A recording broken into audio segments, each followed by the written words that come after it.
లీలాశుకునిచే వ్రాయబడిన శ్రీకృష్ణ కర్ణామృతం అనే కావ్యంలో ప్రథమాధ్యాయము 3వ శ్లోకం.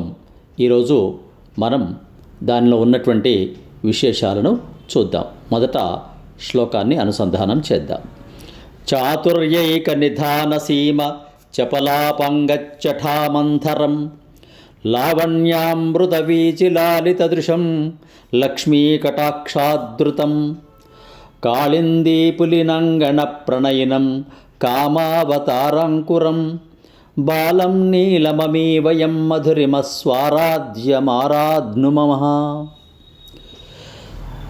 నేర్పులన్నిటికీ ఒకే ఒక నెలవైన మెరుపుల వంటి కడగంటి చూపుల సమూహము కలవారిని, కాంతుల అమృతపు టలలతో అందములు చెందుతున్న వారిని, లక్ష్మీదేవి ఓరగంటి చూపులకు స్థానమైన వానిని, యమునాది నది యొక్క ఇసుక తిన్నెల వాకిళ్లయందు ఎక్కువ ప్రేమ మక్కువ కలవానిని,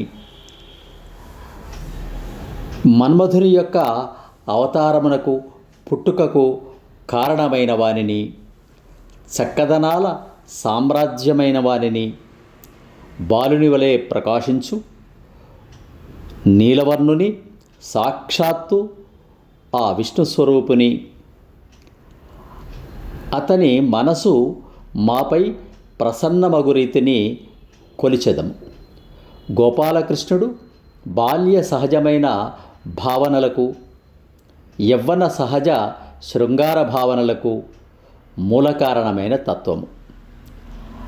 అలా అందమైన రూపుదాల్చిన బాలకృష్ణయ్య మనసు మనపై నిలిచి ఉండేటట్లు సేవిద్దాము అని లీలాశుక్ల వారు ఈ శ్లోకంలో వేడుకుంటున్నాడు. ఈ శ్లోకంలో బాలకృష్ణుని యొక్క గొప్పతనాన్ని 6-7 అంశాలుగా మనకు చక్కగా వివరించాడు. ఆయన నేర్పు కానీ, ఆయన కాంతి కానీ, యమునా నది అంటే ఆయనకు ఉన్నటువంటి ఇష్టం కానీ, మన్మధునికి తండ్రి అయినవాడు, మన్మధుడే చాలా అందమైనవాడు అంటే మన్మధునికి తండ్రి అయినటువంటి ఆ కృష్ణ పరమాత్మ, ఆ విష్ణువు ఎంత అందంగా ఉంటాడు. అలాంటి చక్కదనాల యొక్క సామ్రాజ్యమే ఆ విష్ణువు. అలాంటి విష్ణువు కృష్ణుడుగా మారి బాలుడుగా వచ్చి సౌందర్యాన్ని కురిపిస్తూ ఉన్నాడు.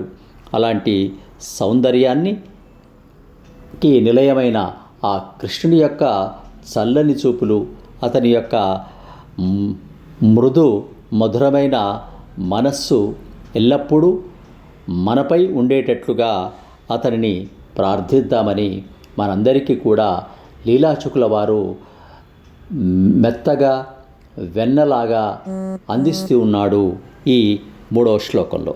మరొక్కసారి శ్లోకాన్ని అనుసంధానం చేద్దాం.